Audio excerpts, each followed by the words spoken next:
Good morning, শুভ সকাল তোমাদের। তো সকাল সকাল চা নিয়ে বসে পড়েছি, চা খাওয়ার জন্য। লিকার চাই খেয়েছি। আমি তখন ঘুমাচ্ছিল মনে হয়, ভুলে গেছি তখন মেয়ে কী করছিল।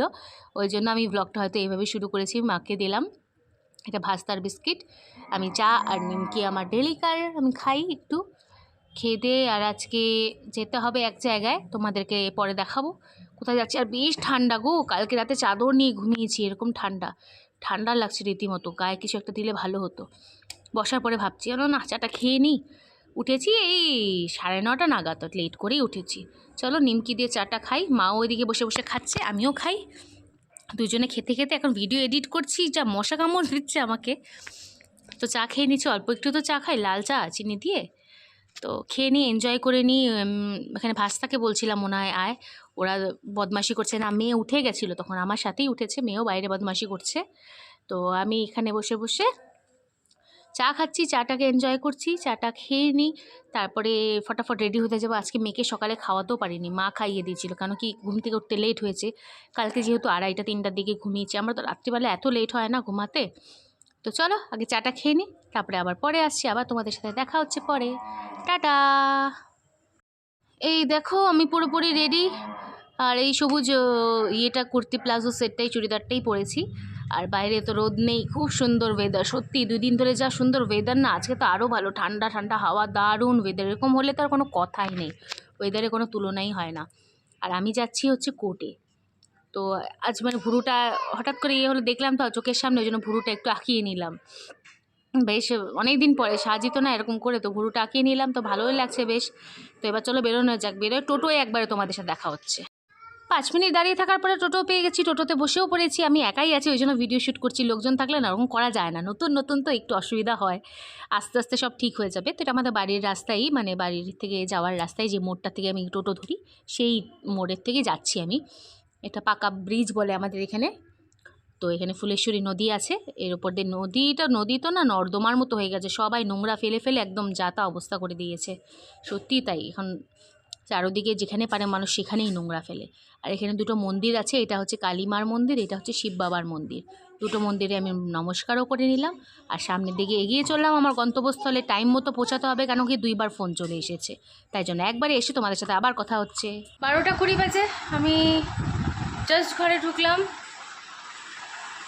গরম নেই আজকে, ওয়েদারটা এত সুন্দর হাওয়া দিচ্ছে না, এত সুন্দর হাওয়া দিচ্ছে, কিন্তু তাও একটা যে মানে কেমন একটা গার যাচ্ছে, একটা গরম ওরকম আছে, বেশি এরকম নাই। ওই দেখো, আর এটাও আপা দাও, থ্যাংক ইউ।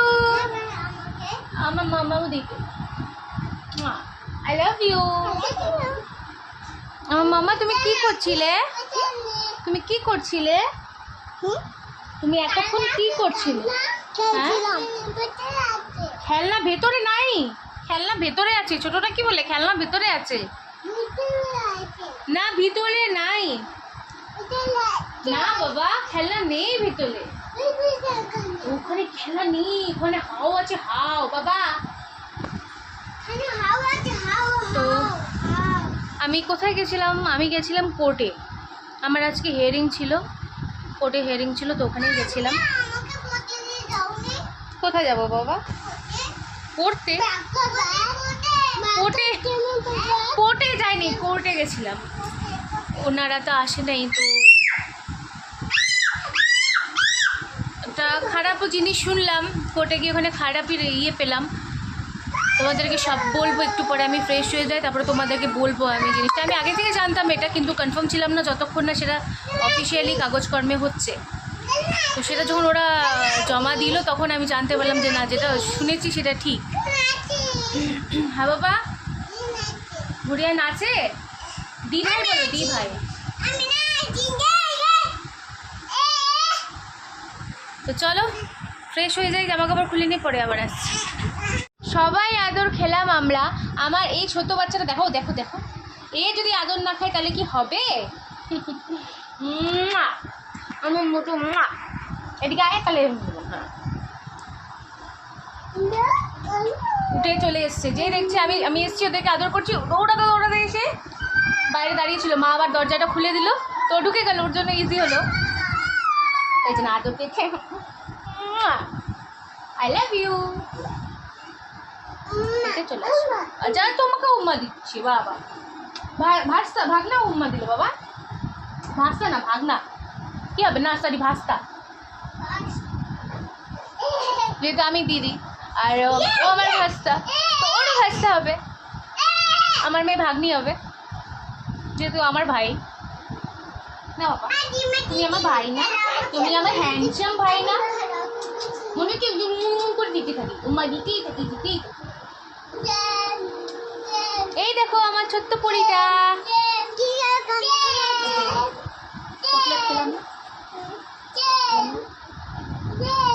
তো চলো ওই দা একটু শান্তিতে বসতে দিবে না, ভাবলাম একটু জামা কাপড় ছাড়বো, এটার জন্য উপায় নেই, ওকে এখন চুলকে দিতে হবে, গলা চুলকে দিতে হবে। ওই দেখো দেখবে, এই দেখো ডান্স ডান্স, দেখো ডান্স, তাতা থুই থুই তাতা থুই থুই তাতা থুই থুই। মামুটু চলে আসছি। তো আজকে রান্না বান্না শেষ, আলু ভাজা হয়েছে, খুব সিম্পল খাবার, আলু ভাজা আছে এখানে, আর নিচে আছে ভেন্ডি ভাজা, বুঝতে পারছো নাকি তোমরা, এই যে ভেন্ডি ভাজা, ভাত আছে আর ডাল, সিম্পল খাবার, মুগের ডাল, নিরামিষ যেহেতু আজকে আমার সোমবার। আমার মেয়ে কালকের জন্য মা 2 টুকরা মাংস তুলে রাখছে, ওর হয়ে যাবে দুপুরবেলা, আর আমার মেয়ে এখানে জল খাচ্ছে। তো আজকে আমি শুধু ডালটা সোমবার দিলাম, আর মা আলু ভাজাটা বসিয়ে দিয়েছিল, শুধু নামালাম, আর ভেন্ডি ভাজাটা মাই করে নিয়েছিল। তো মেয়ে জল খাক, একবারে দুপুরে খেয়ে নেবো, আর এখন কিছু খাবো না, কারণ 1টা তো বাজেই, 1টা বাজে, একদম পাক্কা 1টা বাজে। তো এখন বসি একটু ওই ঘরে গিয়ে, আজকে বেশ ঠান্ডা ঠান্ডা ওয়েদার। চলো দেখি মিকো কি করে, মিকো, আমাদের মিকো সোনা ঘুমাচ্ছে মনে হয়, দরজাটা বন্ধ করে দিলাম। মিকো, আমু তো, আমার ছোট বাবাটা কই, আমার ভাইটা কই, এটা আমার মতো, তুমি ঘুমো দিচ্ছ বাবা, আছো আছো, আয় আদর করবো, আয় আয় মতো, শুনছে মন দিয়ে, তাও আসবে না, আয় বাবা, আছো আছো আছো আছো, আমার ছোট্ট বাবা তো কই, আমার মতু বাচ্চা তো কই, এই তো আমার মতু বাচ্চা, ঘুমিয়ে পড়লো আবার। ওঠার মন না, এখন ঘুম পেয়েছে ওর, কোনোভাবে ওকে উঠানো যাবে না। চলো বসি কিছুক্ষণ, তারপরে আবার আসছি তোমাদের সামনে। 1:27 বাজে, তো আমি বসেছিলাম কিছুক্ষণ, মা গেল স্নানে, মা করে আসলে তারপরে আমি যাব, আমি করে নেব। বেশ সুন্দর ওয়েদার, তো খুব ভালো লাগছে, মানে কী করো, মানে এরকম ওয়েদার হলে না মনটাও ফুরফুরা থাকে না বলো, মনটা খুব ভালো লাগে। তো মেয়ে এখানে বসে আছে, আমার দাদা বৌদি একটু বেরিয়েছে কোথাও, তো ভাস্তাও আছে ঘরেই আছে, থাকুক। আর আমি বসে বসে একটু ভিডিও দেখছিলাম, রিলসগুলো দেখছিলাম। কালকের 1 মিনিট এখান থেকে দেখলে না আলো বোঝা যায় না, কিছুক্ষণ কথা বলে নিই তারপরে এই পাশে যাব। তো কালকের রিলসগুলো দেখলাম, বসে বসে পোস্ট করলাম, কয়েকটা ফেসবুকেরগুলো পোস্ট করা হয়নি। আর যারা যারা আমাকে ফেসবুকে ফলো করো নি, প্লিজ ফেসবুকে ফলো করে নিও। ফেসবুকের পেজে আমি ডেসক্রিপশনে আমার চ্যানেলের নাম দেওয়া আছে, তৃষাস ফ্যামিলি বলেই আছে। তো তোমরা ফেসবুক পেজটাকে আমার ফলো করে নিও, একদম ভুলো না। তো আজকে বেশ ভুরুটা করাতে বেশ অন্যরকম লাগছে না, মানে ভুরুটা আঁকানোতে ভালো লাগছে বেশ। তো চলো কিছুক্ষণ বসি, তারপরে আবার পরে আসছি তোমাদের সামনে। তো স্নান টান হয়েছে অনেকক্ষণ হলো, স্নান টান করার পরে মেয়েকে খাইয়ে নিলাম। মেয়েকে বললাম যে কালকে মাংস ছিল, মেয়ের জন্য 2 টুকরো মা রেখে দিয়েছিল, ওটাই মেয়েকে খাওয়ালাম। আর তো রাত্রিবেলায় যেটা থাকবে সেটা দিয়েই খাবে। এখন আমরা খাবার খাবো, মা ভাত বাড়তে গেল, পাঁপড় ভাজবে, আলু ভাজা দিয়ে খেয়ে নেব। আর আমার মেয়েকে ততক্ষণ এখানে মোবাইল দিয়ে বসিয়ে রাখলাম, আর মিকো ওখানে শুয়ে আছে। মিকোর খাওয়া দাওয়া কমপ্লিট হয়ে গেছে। মিকো ভাই টাইম টু টাইম 1:30 থেকে 2টার মধ্যে মিকো খেয়ে নেয়, কারণ সকালবেলা একটা রুটি খায়, আর কিছু তেমন খায় না। তবে ক্রিমটাও মাখিনি মুখে, শুধু লিপ বামটা লাগিয়েছি, ক্রিমটা মাখবো নাহলে মুখটা টানছে, মেখে নিই। আর দেখো আবার ভুরুটা উঠানোর পরে মানে উঠানোর পরে বলতে মানে যখন আইব্রোটা আঁকিয়েছিলাম তখন ভালো অন্যরকম লাগছিলো, এখন তখন আবার হালকা হয়ে গেলো, তাও বোঝা যায়। কিন্তু আইব্রো যদি আমি থ্রেডিং না করি টাইম টু টাইম তাহলে তো আরও জঙ্গল লাগে, মানে এখানে ক্লিয়ার থাকে না, ওই জন্য। যাও তো চলো ফটাফট খাওয়া দাওয়া খেয়ে আসি। আর আজকে পিসির ঘরে যাওয়ার দরকার নেই, কারণ এখানে আজকে ঠান্ডা ঠান্ডা ওয়েদার। কালকে রাতে তো আমাদের ঘরে চাদর গায়েতে ফ্যান কম করে চাদর গায়েতে ঘুমিয়েছি, এরকম ঠান্ডা, ভালো ঠান্ডা ছিল। কালকে শীত করছিল, কালকে ফ্যানটা এমনি রেখেছি, দেখি শীত করছে, তো ওখান তো আর উপায় নেই।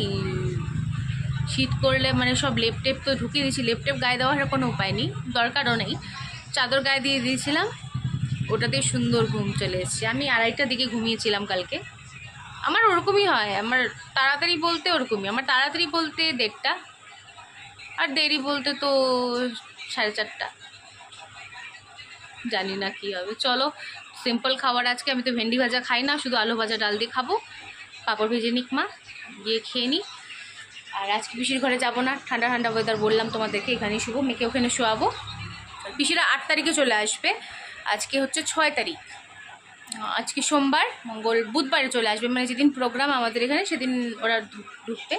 তাই তো গান টান তো করতে পারবে না, যদি শরীর ভালো থাকে, টায়ার্ড কম লাগে, তাহলে গিয়ে বসবে ওখানে, গান টান প্রোগ্রাম দেখবে, ভালো লাগবে, কিন্তু কোনো পার্টিসিপেট করবে না। নাহলে প্রতিবার করে, পিসামনি করে, মিথ্যা কথা কেন বলবো, করে, সবাই করে, আমাদের বাড়ি সবাই করে, এবার কেউ করতে পারলো না। চলো খেয়ে দিয়ে আসি। এখন 3টা বাজে, খাওয়া দাওয়া তো অনেকক্ষণ আগে হয়ে গেছে, এখন মেয়েকে ঘুম পাড়াবো। এই দুষ্টুটাকে ঘুম পাড়াবো। এই দুষ্টুটাকে তোমরা চেনো? এই দুষ্টু মেয়েটাকে কি তোমরা চেনো? আমার ছোট্ট পলিটাকে কি তোমরা চেনো? এটা কে? এটা কে? আমার কে হয়? নিয়া হয়? আচ্ছা, আমার নিয়াকে আমি কি বলে ডাকি? গদন। গদন? আরে বাবালে, আল্লাহ রে, গদ হয়ে যায়, পুরা পুরো গদ হয়ে যায়। চলো ওকে ঘুম পাড়িনি, নাহলে ওর বদমাশি চলতেই থাকবে, করে না। টাটা টাটা করে দাও। Good evening everyone. এখন 5:40 বাজে ঘড়িতে, আমি বাইরে বসে আছি অনেকক্ষণ ধরে। আমার বান্ধবী ফোন করেছিল, ওর সাথে কথা বলছিলাম, মানে যে সেই বান্ধবী যার মেয়ের 6ষষ্ঠীতে গেছিলাম বা যার মেয়েকে দেখতে গেছিলাম। আর এত মশা কামড়াচ্ছে না আমাকে, অনেক মশা আছে। তো বসে আছি, আমার মেয়েও উঠে গেছে, একবার এসে ঘুরে গেল, আবার ওদিকে কোথায় গেল, মার কাছেই গেলে হবে। বাইরে খুব সুন্দর হাওয়া দিচ্ছে, যখন হাওয়া দেয় না তখন তো দেয় না, আর এখন দিচ্ছে তো বেশ ভালোই লাগছে। এত মশা কেন? তো উঠলাম, বসি, এবার তো বসেও ভাল লাগে না, মশা টশা কামড়ায়।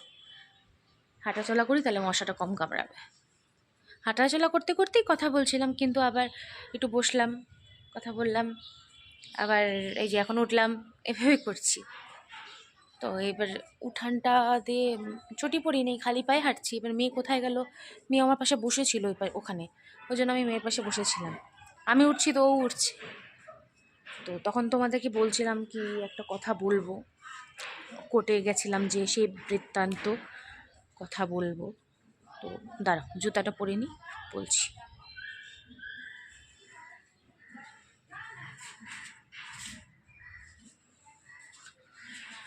আজকে কোর্টে গেলাম, ওদের উকিল, মানে আমি একটা খবর অনেক দিন আগের থেকেই জানি যে কী মারফতে জানি সেটা তোমাদেরকে বলতে পারবো না যে কীভাবে জানি, কিন্তু জানি যে আমার যে হাজব্যান্ড, এখনও তো ডিভোর্স হয়নি, তো হাজব্যান্ডই আছে, কেস চলছে আমাদের।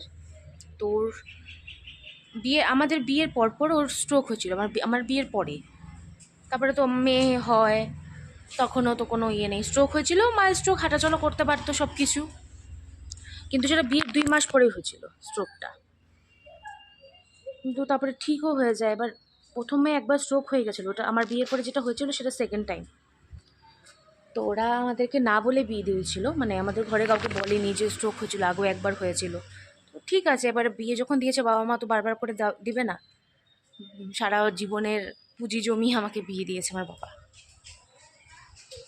তো সেটা হলো না, এবার কি কেন টিকলো না সেটা অন্য কোনো দিন না হয় বলবো, সেটা নিয়ে এখন আলোচনা করব না। তো এখন হচ্ছে যেটা বলবো সেটা হচ্ছে তো শরীরটা যেহেতু ওর অসুস্থ ছিল, তো তখনই জানতে পেরেছিলাম, যখন ওর স্ট্রোকটা হয়েছিল তখনই জানতে পেরেছিলাম, ডাক্তার বলেছিল যে কিডনিতে বর্ডার লাইন আছে, মানে একদম লেভেলে, আর একটু বেড়ে গেলে কিডনি ড্যামেজ, মানে ডায়ালিসিসের দিকে চলে যেতে হবে। তো তখন অনেকবার ওকে ওকে আমি সব কিছু, আমি থাকতে তো সব কিছু নিজে ঘরে, ও একটু বাইরের খাবার খেতে পছন্দ করতো, কিন্তু বাইরের খাবারের তেল টেল এগুলো ভালো না, তো আমি ঘরেই সব বানিয়ে দিতাম। এখন জানি না, তো আমি এখন চলে আসার পরে রিসেন্টলি এই এক এক মাসের কথা বলছি, 1 মাস আগে আমি হঠাৎ করে খোঁজ পেলাম যে ও নাকি হসপিটালাইজড, হসপিটালে ভর্তি। কী কারণে ভর্তি তখনও জানি না। তখন আমি জিজ্ঞেস করলাম কী কারণে ভর্তি, আমি কোথা থেকে জানছি আমি সেটা বলতে পারবো না, কারণ কি যদি বাই চান্স ব্লগ টক দেখে তো বলবো না, মানে কোনো কারণে আমি বলবো না, কারো অন্য কারো নাম নাও আমার ব্লগে আমি উচিত বলে মনে করি না। তো ওদের ফ্যামিলিরও অনেকে আছে, আমার ইয়েতে আছে, যোগাযোগ কথা হয়তো হয় না কিন্তু আছে। তো ওই বললো যে কিডনি ড্যামেজ হয়ে গেছে, তো বললো যে হতেও পারে, হতেও পারে কি ওটা ফলস বলছে, কেন কি ওরা প্রথম থেকে অনেক প্রবলেম করছে, যেহেতু টাকা ডিমান্ড করেছি, টাকা ডিমান্ড বলতে মানে আমার জাজি অর্ডার দিয়েছে আমার বাচ্চার জন্য কিছু, আমার জন্য কিছু। বাচ্চাকে কোনো সময় কোলেও নেয় নাই, আজ পর্যন্ত মনে নেই কোলে ওরকমভাবে নিয়েছি কিনা, ওখানে থাকতে হয়তো 1-2বার নিতে বলতাম তো বিরক্তির ধরতো। আমাকে বলতো তোর মেয়ে কত খায়, শুধু আমার মেয়ে খায় যখন আমার মেয়ে, আর নিজেরা বাইরের রেস্টুরেন্টে গিয়ে খেতো, কেমন আজব মানুষ জানি না কেমন বাবা। ওর দেখা দেখি আমার শাশুড়িও বলতো, ঠিক আছে সেগুলো নয়, কষ্ট পড়ে ব্যাপার। তো স্ট্রোকটা হয়ে যাওয়াতে, স্ট্রোকের পরের থেকে না শরীরটা আরও কাহিল হয়ে গেছে, আরও ছেড়ে দিয়েছে। তো এবার যখন আমি শুনে না, তখন আকাশ থেকে পড়লাম, যেটা কী বললো কিডনি ড্যামেজ হয়ে গেছে। দেখো যার সাথে যতই খারাপ করুক, তার পরিণাম তো এরকম হতে পারে না। আমি চাই না কোনো মার কোল খালি হোক, আমি কোনো দিন চাই না, আমি কোনো দিন ওকে এই অভিশাপটা দিইনি যে তুমি থাকবা না বা কিছু, আমি বলিনি, আমি বলবও না কাউকে, আমার যতই রাগ হয়ে যাক আমি এই অভিশাপটা কোনো সময় কাউকে দিই না। কিন্তু তার আজকে এই পরিণতি, ওদের আমার প্রতি ফিলিংস নাই থাকতে পারে, কিন্তু আমি ততদিন সংসার করছি, একটু মনুষ্যত্ব জ্ঞান হিসাবে আমি কথাটা বললাম, যে একটা মনুষ্যত্ব জ্ঞান হিসাবে অন্য কেউ হলেও তো আমি সেম জিনিসটা আমার মাথা ফিলিংস আসতো। তো কেন খারাপটা আমার ওখানেই লাগছে যে কিডনি ড্যামেজ হয়ে গেছে। তাও আমার মনে মনে ছিল যে সে আমাকে বললো হয়তো নাও হতে পারে তোদেরকে শোনানোর জন্য, তখন আমি বললাম যে না এটা হতেও পারে, বিকজ তখন ওর বর্ডার লাইনে ছিল, তখন আমি 2-2 করলাম যে না এটা হতেও পারে। তারপরে সেটা নিয়েছিলাম, কাউকে বলিনি। আজকে গেলাম কোর্টে, ওখানে ওদের উকিল বলল যে কিডনি ড্যামেজ হয়ে গেছে, খুব খারাপ অবস্থা, যখন তখন কিছু একটা হয়ে যেতে পারে, যখন তখন মারা যেতে পারে, এইভাবে বলল। এবার শোনার পরে না তো মনটা খারাপ হয়ে গেল, ভালো লাগছিল না, মানে গেলাম চুপচাপ হয়ে গেলাম, মানে চুপচাপ বলতে চুপচাপ হয়ে বাড়িতে আসলাম, কিছু কথা বলছিলাম না কারোর সাথে, কি বলবো, কোনো অ্যান্সার নেই আমার, মানুষের নিঃশ্বাসের কোনো বিশ্বাস নেই। এইভাবে বললো যে কথাটা, এইভাবে বললো না, ফট করে কথাটা বাজলো যে কিছু মানে যখন তখন মারা যেতে পারে। আর ওর যেহেতু অসুস্থ, মানে স্ট্রোক হয়ে গেছিলো, তার জন্য ওর রোগ বেরোতে না ওর আগে ধরে, ওকে আগে ক্যাচ করে। তখন কি করা যাবে বলো, ওখানে তো কিছু করার নেই। ওরা আমার সাথে কোনো রকম যোগাযোগ রাখার চেষ্টাও করে না, আর আমি ঠিক আছে রাখবো না, আমার মেয়ের ভালো যেখানে সেখানে থাকবো, আমি আলাদা আছি, মেয়েকে নিয়ে আছি, আমি ঠিক আছি, সেটা নিয়ে আমি কথা বাগাতে চাই না। তো মেয়েদিকে কান্নাকাটি করছে, তো আমারটা তো আমি বলে দিলাম, এই ব্যাপার ছিল, ওই জন্যই মানে এর আগেও গেছি, এই আগেরগুলো তোমাদেরকে দেখানো হয়নি বা কোনোভাবে আমি স্কিপ করে গেছি, আমি বলি নেই তোমাদেরকে।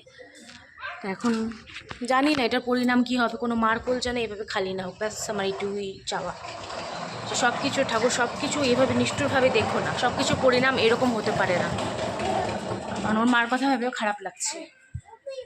চলো কী করা যাবে, যাই, মেয়ে উঠে গেছে, ওরা দেখো আমি এখানে আসছি, ওরা পেছন পেছন চলে আসছে, তাড়াতাড়ি তাড়াতাড়ি কেন, চলো যাই। এখন 7টা 2 বাজে, আমি রেডি হয়ে গেলাম ওখানে যাব বলে। তো আজকে ভিডিওটা এডিট করার সময় দেখেছিলাম অলরেডি 19 মিনিটের মতো হয়ে গেছে, তো আমি এই পার্টটা অ্যাড করলে আরেকটু হয়ে যাবে। তো আজকে আর ভিডিওটা কন্টিনিউ করব না, তো চলো আজকের মতো ভিডিওটা আমি এখানে শেষ করছি, কালকে একটা নতুন ব্লগের সাথে তোমাদের সাথে আবার দেখা হবে। আর যদি আমার ভিডিওটা ভালো লেগে থাকে প্লিজ লাইক কমেন্ট শেয়ার করতে একদম ভুলবে না। আর হ্যাঁ প্লিজ চ্যানেলটাকে সাবস্ক্রাইব করে দেবো। তোমরা অনেকেই দেখছো, অনেক ভালোবাসা দিচ্ছ, কিন্তু তোমরা সাবস্ক্রাইব করছো না কেন? জলদি জলদি আমার ভিডিওটা মানে চ্যানেলটাকে সাবস্ক্রাইব করে দাও, তাতে আমি আরও ভালো ভালো ভিডিও তোমাদের জন্য আনতে পারি। তো চলো, ta-ta, bye bye, good night, see you.